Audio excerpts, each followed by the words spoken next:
That night, all the members of the community raised their voices and wept aloud. All the Israelites grumbled against Moses and Aaron, and the whole assembly said to them, "If only we had died in Egypt, or in this wilderness. Why is the Lord bringing us to this land only to let us fall by the sword? Our wives and children will be taken as plunder. Wouldn't it be better for us to go back to Egypt?" And they said to each other, "We should choose a leader and go back to Egypt." Then Moses and Aaron fell face down in front of the whole Israelite assembly gathered there. Joshua, son of Nun, and Caleb, son of Jephunneh, who were among those who had explored the land, tore their clothes and said to the entire Israelite assembly, "The land we passed through and explored is exceedingly good. If the Lord is pleased with us, He will lead us into that land, a land flowing with milk and honey, and will give it to us. Only do not rebel against the Lord." And do not be afraid of the people of the land, because we will devour them. Their protection is gone, but the Lord is with us. Do not be afraid of them. But the whole assembly talked about stoning them. Then the glory of the Lord appeared at the tent of meeting to all the Israelites. The Lord said to Moses, "How long will these people treat me with contempt? How long will they refuse to believe in me, in spite of all the signs I have performed among them? I will strike them down with a plague and destroy them, but I will make you into a nation greater and stronger than they." Moses said to the Lord, "Then the Egyptians will hear about it. By your power you brought these people up from among them, and they will tell the inhabitants of this land about it. They have already heard that you, Lord, are with these people, and that you, Lord, have been seen face to face, that your cloud stays over them, and that you go before them in a pillar of cloud by day and a pillar of fire by night. If you put these people to death all at one time, the nations who have heard this report about you will say, 'The Lord was not able to bring these people into the land He promised them on oath, so He slaughtered them in the wilderness.' Now may the Lord's strength be displayed, just as you have declared. The Lord is slow to anger, abounding in love, and forgiving sin and rebellion, yet He does not leave the guilty unpunished. He punishes the children for the sin of the parents to the third and fourth generation. In accordance with your great love, forgive the sin of these people, just as you have pardoned them from the time they left Egypt until now." The Lord replied, "I have forgiven them, as you asked. Nevertheless, as surely as I live, and as surely as the glory of the Lord fills the whole earth, not one of those who saw my glory and the signs I performed in Egypt and in the wilderness, but who disobeyed me and tested me 10 times, not one of them will ever see the land I promised on oath to their ancestors. No one who has treated me with contempt will ever see it. But because my servant Caleb has a different spirit and follows me wholeheartedly, I will bring him into the land he went to, and his descendants will inherit it. Since the Amalekites and Canaanites are living in the valleys, turn back tomorrow and set out toward the desert along the route to the Red Sea." The Lord said to Moses and Aaron, "How long will this wicked community grumble against me? I have heard the complaints of these grumbling Israelites. So tell them, as surely as I live, declares the Lord, I will do to you the very thing I heard you say. In this wilderness, your bodies will fall, every one of you 20 years old or more, who was counted in the census and who has grumbled against me. Not one of you will enter the land I swore with uplifted hand to make your home, except Caleb, son of Jephunneh, and Joshua, son of Nun. As for your children, that you said would be taken as plunder, I will bring them in to enjoy the land you have rejected. But you, your bodies will fall in this wilderness. Your children will be shepherds here for 40 years, suffering for your unfaithfulness until the last of your bodies lies in the wilderness. For 40 years, 1 year for each of the 40 days you explored the land, you will suffer for your sins and know what it is like to have me against you. I, the Lord, have spoken, and I will surely do these things to this whole wicked community, which has banded together against me. They will meet their end in this wilderness. Here they will die. So the men Moses had sent to explore the land, who returned and made the whole community grumble against him by spreading a bad report about it. These men who were responsible for spreading the bad report about the land were struck down and died of a plague before the Lord. Of the men who went to explore the land, only Joshua, son of Nun, and Caleb, son of Jephunneh, survived. When Moses reported this to all the Israelites, they mourned bitterly. Early the next morning they set out for the highest point in the hill country, saying, Now we are ready to go up to the land the Lord promised. Surely we have sinned. But Moses said, Why are you disobeying the Lord's command? This will not succeed. Do not go up, because the Lord is not with you.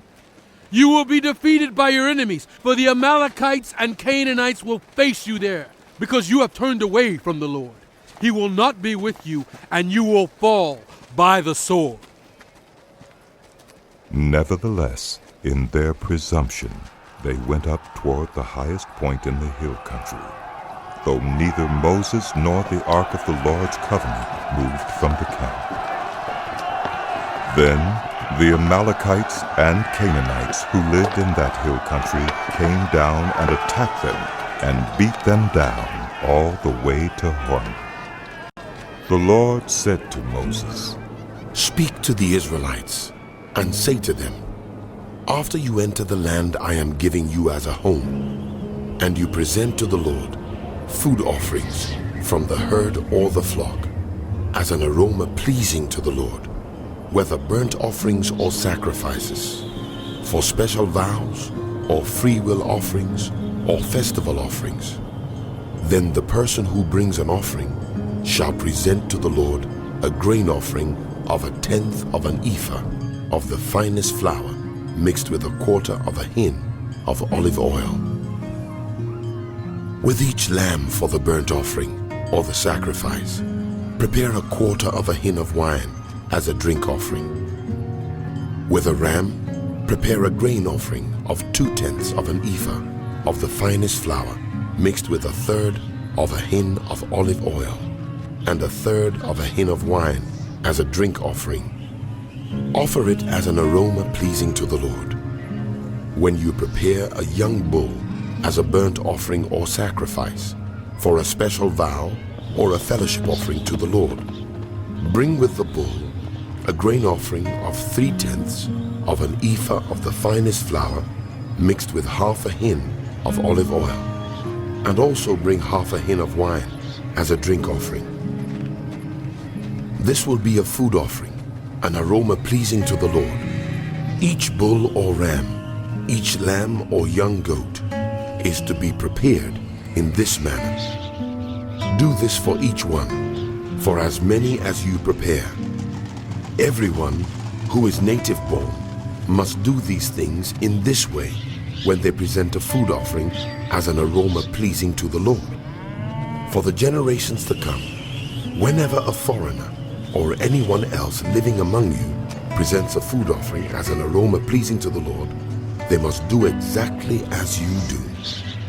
The community is to have the same rules for you and for the foreigner residing among you. This is a lasting ordinance for the generations to come. You and the foreigner shall be the same before the Lord.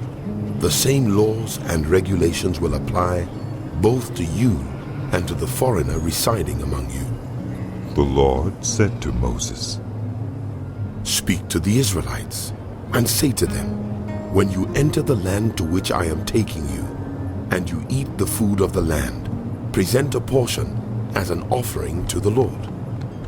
Present a loaf from the first of your ground meal, and present it as an offering from the threshing floor. Throughout the generations to come, you are to give this offering to the Lord from the first of your ground meal.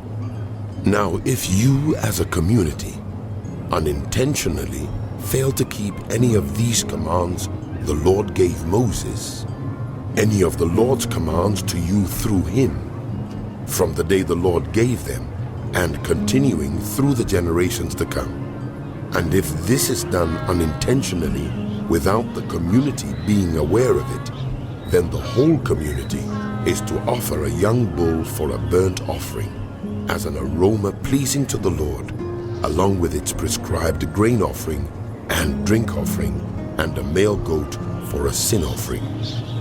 The priest is to make atonement for the whole Israelite community, and they will be forgiven, for it was not intentional, and they have presented to the Lord for their wrong a food offering and a sin offering. The whole Israelite community and the foreigners residing among them will be forgiven, because all the people were involved in the unintentional wrong. But if just one person sins unintentionally, that person must bring a year-old female goat for a sin offering. The priest is to make atonement before the Lord for the one who erred by sinning unintentionally, and when atonement has been made for them, they will be forgiven.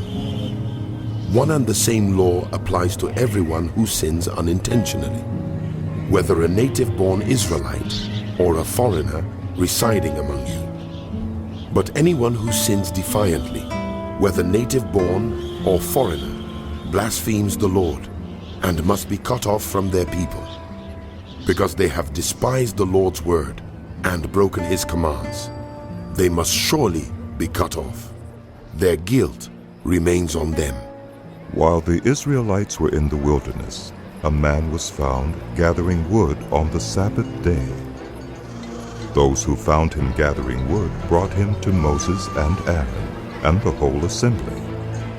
And they kept him in custody because it was not clear what should be done to him. Then the Lord said to Moses, "The man must die. The whole assembly must stone him outside the camp." So the assembly took him outside the camp and stoned him to death, as the Lord commanded Moses. The Lord said to Moses, "Speak to the Israelites and say to them, throughout the generations to come, you are to make tassels on the corners of your garments, with a blue cord on each tassel. You will have these tassels to look at, and so you will remember all the commands of the Lord, that you may obey them and not prostitute yourselves by chasing after the lusts of your own hearts and eyes. Then you will remember to obey all my commands and will be consecrated to your God. I am the Lord your God, who brought you out of Egypt to be your God. I am the Lord your God."